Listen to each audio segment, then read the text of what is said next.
Eu tenho uma curiosidade de saber do Noel como que foi a vida dele trabalhando no GSI. Acho que é uma curiosidade que para quem não sabe, o GSI é o Gabinete de Segurança Institucional da Presidência da República. Que período foi que tu esteve lá, Noel? Eu estive lá, eu cheguei lá, eu fui convidado para ir para lá, né? A gente, na história do GSI, nunca teve um mergulhador de combate lá. E aí surgiu essa oportunidade e eu fui para lá. O GSI é um lugar excepcional, né? Você tem a oportunidade de viver um outro momento ali, né? O operacional também, só que de uma outra forma, né? Na segurança de uma autoridade, uma autoridade do país. O que as pessoas às vezes não entendem é que algumas pessoas me perguntavam, né? Pô, tá fazendo a segurança de fulano, né? Mas eu não gosto desse cara ou dessa cara, né? Uhum. O que as pessoas têm que entender é que você não faz, aqui, na minha opinião, você não faz a segurança do Michel Temer, você não faz a segurança da Dilma Rousseff, você faz a segurança da instituição que ela representa. Exato. Isso é uma outra coisa, isso independe do seu norte político. Isso não tem nada a ver. Não importa seu norte político, você está fazendo a segurança da instituição. Ela representa uma instituição, ele representava uma instituição. Então, você não tem que fazer juízo de valor nenhum, não te cabe isso, né? Mas foi um período, para mim, de muito aprendizado, né? Então, a gente chega lá, você faz um curso que dura uns 3 meses, né? Que é o curso de Segurança Presidencial. Depois você convive num outro mundo, né? Que você tem gente você lida com senadores, governadores, deputados que visitam a autoridade ou que estão próximos à autoridade, o pessoal do MRE, né? Imprensa é uma coisa que você tem que lidar todo dia com a imprensa, né, cara? Quando você faz, você tem que ter essa habilidade de... E eu não tenho habilidade nenhuma, eu sou ruim com habilidade, sacou? Então, assim, eu tenho... Se o pessoal entrar no meu Instagram, lá vai ver, eu acabei de pintar um capacete agora, está escrito assim, de um lado, odeio gente, do outro, odeio alunos. Né? Assim, tem lá, estou usando ele, sensacional, o capacete ficou sensacional. Então, assim, cara, eu tenho cada vez mais dificuldade de lidar com gente, assim, sabe? É complicado. Mas eu acho que só complementando, é igual a continência, né? A continência militar, ela não é para a pessoa, né? No caso, a proteção pessoal não é para... Exatamente. Não é para o posto, Acho que a melhor impessoal. É impessoal. É questão de pensar, por exemplo, do cirurgião no pronto-socorro. Chegar um cara baleado lá pela polícia, que é bandido, algemado, o cirurgião vai ter que empregar a mesma dedicação que ele vai empregar para o presidente da República ou para uma pessoa, digamos, de bem... que chegue lá. A segurança é isso aí, tem que fazer o trabalho dele. Não tem norte, cara. E como que eram essas autoridades presidenciais brasileiras incríveis que a gente teve ao longo da história, assim? Como que era estar lá convivendo lado a lado com esses caras ali? São mundos diferentes, né, cara? Assim, você vive a vida daquela autoridade, a verdade é essa, né? E essa é a parte complexa, né? Então, assim, você às vezes... Uma vida muito corrida, né? Muito trabalho pelo Brasil ali, desempenho forte, alto. Sei bem como é. Você aprende no curso, tem um protocolo para lidar com as coisas. E, na maioria das vezes, no nosso país, a autoridade ela não segue o protocolo. E você tem que acaba que você tem que se adaptar a isso, porque ela não segue o protocolo no Brasil, né? Isso, óbvio, é porque a gente é um país que as pessoas não têm mentalidade de segurança, né? As pessoas só pensam em segurança quando acontece alguma coisa com elas, quando elas são assaltadas, né? Sofrem algum tipo de abuso, aí a pessoa começa a se preocupar com segurança. Mas até então, a gente não se preocupa, a verdade é essa, a gente não tem essa mentalidade. Então, a gente não dá para esperar que o político tenha. Então, ele sempre acha que é um exagero, por exemplo, quando alguém se aproxima dele e eu entro na frente. Até porque é um país muito seguro, né? A gente não tem problema de falta de segurança pública aqui, então é tranquilo. Não, mas longe disso, né? Você deve estar falando da França. Não. A França realmente não tem segurança. Os Estados Unidos, exato. Os países a Suíça sofre muito com isso também. A Suíça é um país... O Brasil, pô... A Suíça está prestes a acabar, né, cara, por falta de segurança. Então, assim... Mas não é o caso do Brasil. O Brasil é um país seguro, um país tranquilo. As pessoas são educadas. Taxa de homicídio baixíssima. Nenhum presidente nunca tomou uma facada. Não aconteceu aqui isso tipo de coisa. Então, é complicado, assim, quando alguém se aproximava da autoridade, que a gente entrava na frente, a autoridade não gostava. Ela achava um abuso, achava assim, sabe? Não, é um exagero. Né? Até o dia que acontecer alguma coisa efetivamente. Então, quando começar a acontecer, eu acho que eu não torço para isso, não é isso. Mas eu não acredito em mudança, eu não acredito que haja mudança sem que aconteça alguma coisa assim, desse nível, sabe? Para que a mentalidade mude, mentalidade com relação à segurança que eu estou falando, sabe? Assim, eu acredito que tem solução, só que eu tenho certeza que o remédio é amargo, né? Só que ninguém quer receitar, ninguém quer assinar a receita do remédio amargo, então é assim que funciona. Então, você tem que se adaptar, né? Você aprende a fazer o certo, mas no dia a dia tu tem que se adaptar ali quando tá lidando com a autoridade, entendeu? Naquelas entrevistas clássicas, tipo aquelas de estocar vento, aquelas aí, tu tava ali fazendo cara de paisagem atrás, ali na frente, ali. Fidel não gosta, ele não gosta de polêmicas. Não, ele não curte. Eu tô... Tava ali, não, mas... imagina o cara de segurança que falou em estocar vento, falou em saudar mandioca, o cara que segurando pra não rir, né, cara? Cara, tu tem que fazer tipo o cara de olha o balão, sacou? Então, assim... Tu escuta outras coisas. Assim, a ideia é quem tá ali na segurança, velho, não só isso, mas qualquer outra coisa, na verdade, tu tem que abstrair o que você está escutando, sabe? Porque se você está ali é porque você recebeu um voto de confiança, né? As pessoas confiam que você esteja ali. Então, não é para você... Eu passei um período fazendo a segurança do Sérgio Moro. E quando ele estava no processo ali para a presidência da República, né? Até ele desistir lá do...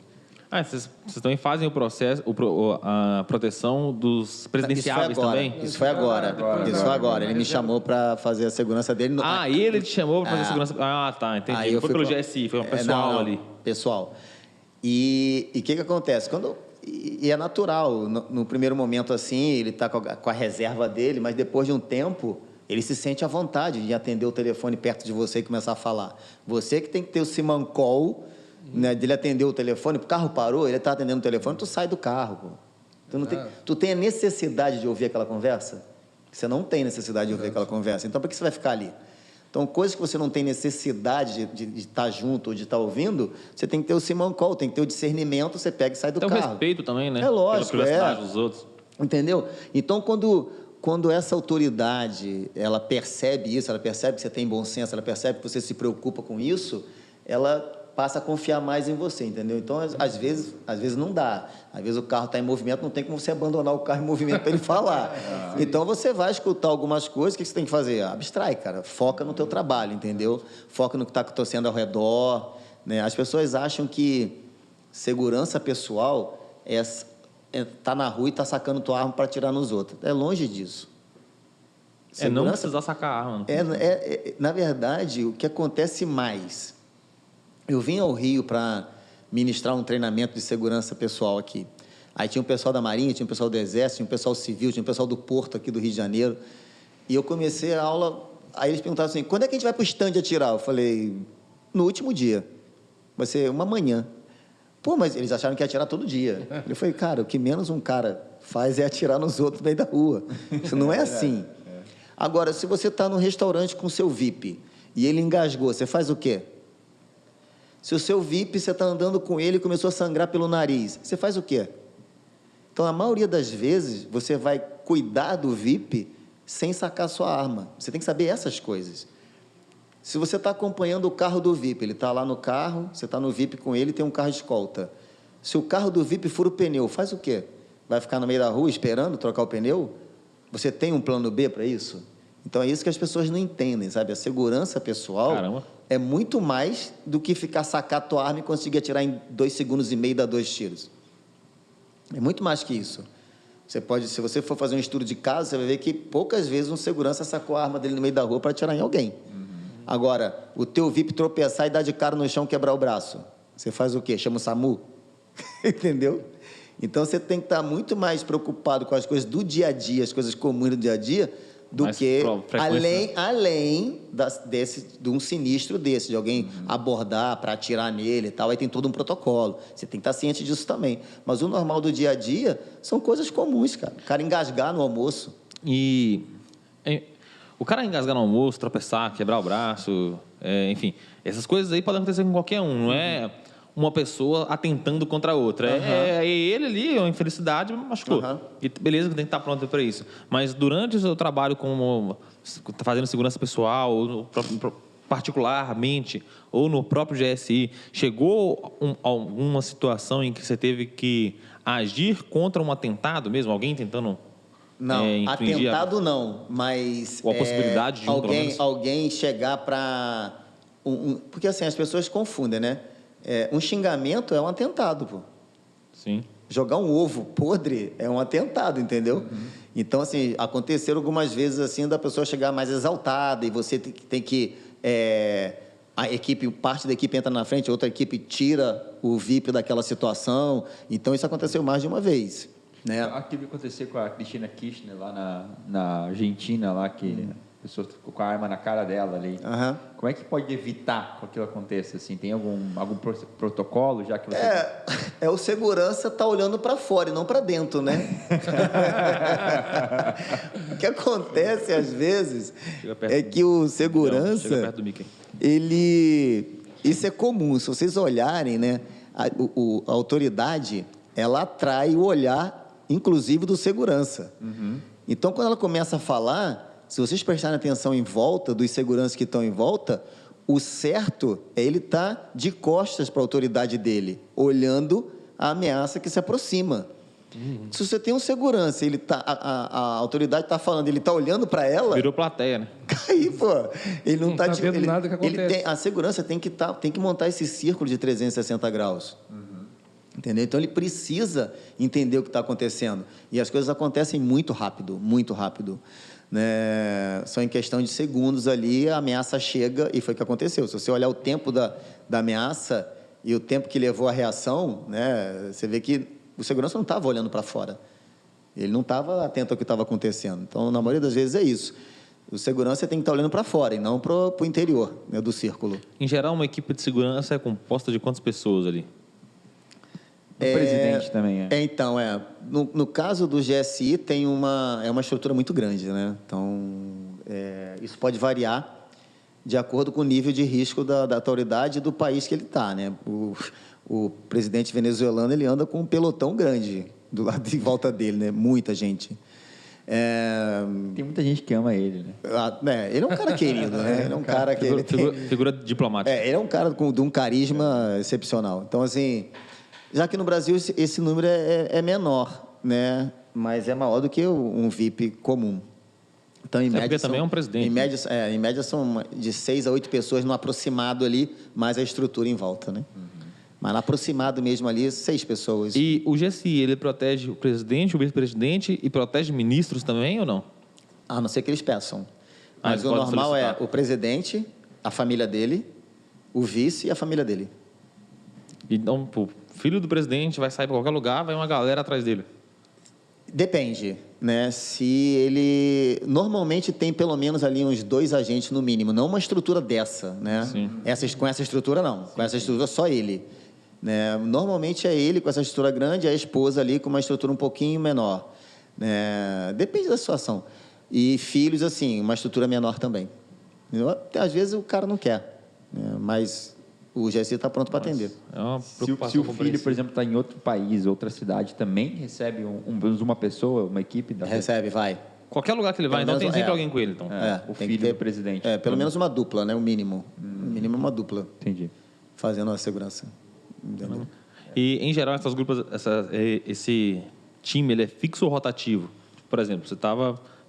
protegendo a Dilma uma época quando ele era presidente e nessa mesma época quando o Michel Temer era vice, você também protegia ele em algum determinado momento? Não, então era assim, é uma escala, né? Então, hoje eu estou com a presidente. Amanhã eu estou com o Michel Temer. No outro dia eu posso estar com a esposa dele, né? Ou com a mãe da presidente, que ela também fazia a segurança dela, que ela morava no palácio. Então era assim, era um aleatório. Né? Existe alguma limitação, tipo, por exemplo, sei lá, estou tentando imaginar aqui, porque eu não conheço, de fato, GSI é algo muito fora da realidade de qualquer um que não esteja lá, acredito. Por exemplo, chegou um momento em que o presidente e a presidente foram para o escritório deles, aí o segurança fica do lado de fora, eles não entram. Exemplo, assim. Uhum. Existe alguma limitação, assim, daqui ninguém passa, agora dá a privacidade para a pessoa ficar tranquila ali, sem ninguém incomodando. O gabinete... né, é dele. No gabinete, especificamente, é só ele. E para as reuniões, né?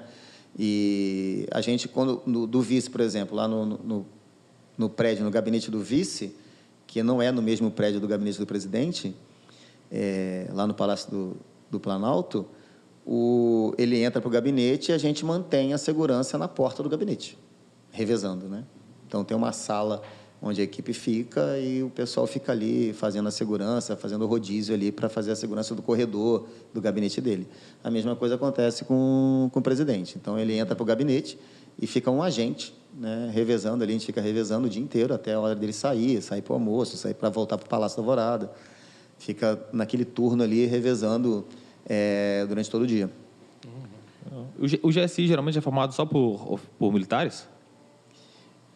São militares das Forças Armadas, né, das 3 forças, e eles admitem só de Brasília, né, militares da Polícia Militar, policial militar, policial civil e bombeiros, né, do DF. Talvez até para conhecer a cidade, né, conhecer bem ali.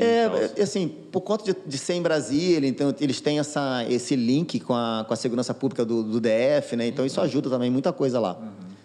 Então, tem operadores ali, né, agentes da Polícia Militar, da Polícia Civil e do Bombeiro de Brasília, do DF. Legal. E fim de ano rolava um churrascão com o presidente, alguma coisa assim, ou era uma relação só profissional? Uma piscininha aquecida. Não tinha um lado humano ali. Tinha curiosidade de saber como é que são esses caras no dia a dia, né? Se tipo, a Dilma mesmo era carrancuda, se o Lula era um cara simpático, sorridente, como aparece... Se o Temer era aquele vampirão de sempre, né? Tipo, tem curiosidade de saber dessa galera aí, né? Não que a gente queira ser amigo deles, né? Não, eles eram presidentes. Assim, é difícil, final. Sabe, cara? Cada um à sua maneira, mas você não pode esperar que você está lidando no dia a dia com a maior autoridade do país que você vai ser amigo dele de ficar trocando ideia, entendeu? A cadeira também exige muito, não vai, não tem como, sabe? Ele não tem o que conversar com você. E às vezes nem tempo também, a rotina. Todo mundo deve querer conversar com ele o tempo todo ali. E assim, o que ele falaria contigo? Então, assim, às vezes era coisa do dia a dia ali. Estava acontecendo alguma coisa, aí ele pede um favor a você, né? Então, assim, o presidente Michel Temer, por exemplo, às vezes ele chegava e falava, eu precisava que chamasse não sei quem, falasse alguma coisa com alguém, não sei o quê, ele está aí, está na área, não sei o quê, a gente agilizava ali para poder... Sim. Falava com as outras pessoas, os assessores ali, ele está querendo falar com fulano, tal, não sei o quê. Mas era coisa desse tipo, mas estabelecer um diálogo assim, não dá. Não tem, não sabe? O que ele vai conversar contigo? O cara está a nível estratégico, né, cara? No país, assim. Então, não tem o que conversar. Não é que ele não queira conversar com segurança porque você é um segurança. É porque ele não tem o que conversar contigo, pô. Assim, não dá, pô. Vai falar de quê? Do futebol? Vai falar do Corinthians? Do Palmeirão? Não dá, né? Contar pra ele como é que era difícil lá o Grumec lá. Pô, presidente, sono, fome, molhado. Entendeu? Não dá, pô. Não dá pra falar.